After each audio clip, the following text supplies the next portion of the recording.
Hey I am യുമൻഡ ഫൈഡാരി. കഴിഞ്ഞ വീഡിയോയിൽ 2026 ഒരു വിഷൻ ബോർഡ് സെറ്റ് ചെയ്യുന്നതിനെ പറ്റിയാണ് പറഞ്ഞത്. അപ്പോൾ കഴിഞ്ഞ വീഡിയോയിൽ നമ്മൾ ഹൗ ടു അവോയ്ഡ് ഡിസ്ട്രാക്ഷൻസ് എന്ന ടോപ്പിക്കിനെ പറ്റി ഡീറ്റെയിൽഡ് ആയിട്ട് പഠിച്ചു. അതിന് കുറേ റെസ്പോൺസ് കിട്ടിയിട്ടുണ്ടായിരുന്നു. അപ്പോൾ അതിൻ്റെ സെക്കൻഡ് പാർട്ടിലേക്ക് പോവാം.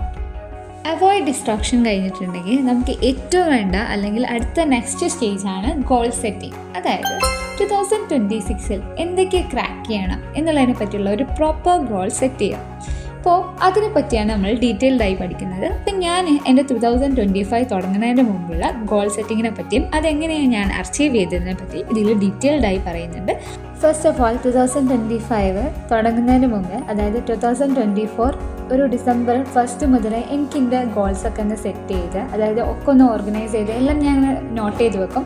ലാസ്റ്റ് ഒക്കെ പാടെ കൂട്ടിയിട്ടാണ് നമ്മൾ വിഷൻ ബോർഡ് ഉണ്ടാക്കുക. അപ്പോൾ അതിനനുസരിച്ച് ഞാനിങ്ങനെ ചെയ്ത് വെച്ചിരുന്നു. ആ സമയത്തെന്ന് പറഞ്ഞിട്ടുണ്ടെങ്കിൽ ക്രിസ്മസ് എക്സാം ക്രാക്ക് ചെയ്യുക. അതായത് 2024 ഞാൻ പ്ലാൻ ചെയ്തപ്പോൾ തന്നെ അന്നത്തെ കാര്യം തന്നെ എഴുതി വെച്ചിരുന്നു. അതായത് ക്രിസ്മസ് ഒക്കെ എക്സാം ക്രാക്ക് ചെയ്യുക, മോഡൽ എക്സാം ക്രാക്ക് ചെയ്യുക. കാരണം ഞാൻ അന്ന് 10th മോഡൽ എക്സാം ക്രാക്ക് ചെയ്യുക. ആൻഡ് 2025 എത്തുമ്പോഴാണ് മോഡൽ എക്സാം വരുന്നത്. അതേപോലെ തന്നെ പബ്ലിക് എക്സാം ഇതിനോടൊപ്പം ക്രാക്ക് ചെയ്യുക.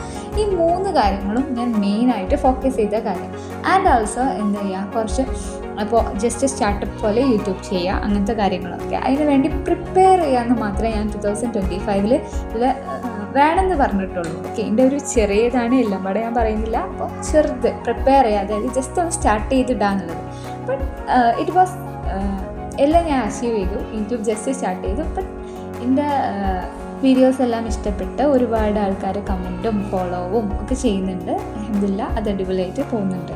നിങ്ങൾ പ്രിപ്പയർ ചെയ്യുന്ന സമയത്ത് നിങ്ങളെ പെർസ്പെക്ഷനിൽ മാത്രം നോക്കുക. അതായത് ബാക്കിയുള്ളവർക്ക് എന്തൊക്കെയാണ് വേണം എന്നുള്ളത് നോക്കാതെ നിങ്ങൾക്ക് എന്തൊക്കെ വേണം എന്നുള്ളത് ഡീറ്റെയിൽഡായിട്ട് നോക്കിയിട്ട് ചെയ്യുക. ഓക്കെ, ഗോൾ സെറ്റിങ്ങിൽ അപ്പോൾ ആ ഇയർ കഴിയുന്ന സമയത്ത് ഇപ്പോൾ 2025 കഴിയാനായി, ഇപ്പോൾ ഡിസംബറായി. ആ സമയത്ത് ഞാൻ 2025 പ്ലാൻ ചെയ്ത എൻ്റെ ഗോൾസ് പ്ലാൻ ചെയ്തതിൽ മുഴുവനും ഞാൻ അച്ചീവ് ചെയ്ത് കഴിഞ്ഞു. കാരണം എന്താ വെച്ചിട്ടുണ്ടെങ്കിൽ അത് നമുക്ക് വേണ്ട കാര്യങ്ങൾ, എസെൻഷ്യൽ ആയിട്ടുള്ള കാര്യങ്ങൾ മാത്രമേ എഴുതി വെച്ചിട്ടുണ്ടായിരുന്നുള്ളൂ. നോട്ട് അബൌട്ട് നമുക്ക് അത്ര ആവശ്യമില്ല, അത് കിട്ടിയില്ലെങ്കിലും കുഴപ്പമില്ല, അങ്ങനത്തെ കാര്യങ്ങളൊന്നും എഴുതി വെച്ചില്ല എന്നല്ല, എഴുതി വെച്ചിട്ട് ഒരു സൈഡിൽ. ബട്ട് പ്രോപ്പറായിട്ടുള്ളത് കുറച്ച് ഹെഡിങ്ങും തിളക്കും നിങ്ങൾക്കൊക്കെ ഉള്ളത്. ഇനി നെക്സ്റ്റ് വീഡിയോയിൽ ഞാൻ ചെയ്യാൻ ഉദ്ദേശിച്ചിട്ടുള്ളത് നമ്മളെ സ്റ്റഡി ഏരിയ എങ്ങനെ ആവണം എന്നുള്ളതിനെ പറ്റിയാണ്. അത് നമുക്ക് ഓരോരുത്തരുടെ പെർസ്പെക്ഷൻ അനുസരിച്ചായിരിക്കും. ബട്ട് എൻ്റെ പെർസ്പെക്ഷൻസും കാര്യങ്ങളൊക്കെ ഞാൻ പറഞ്ഞു തരും, നിങ്ങൾക്ക് അങ്ങനെ വേണമെങ്കിൽ ചെയ്യാം. ഓക്കെ, അപ്പോൾ അടുത്ത വീഡിയോയിൽ കാണാം. Let's get by.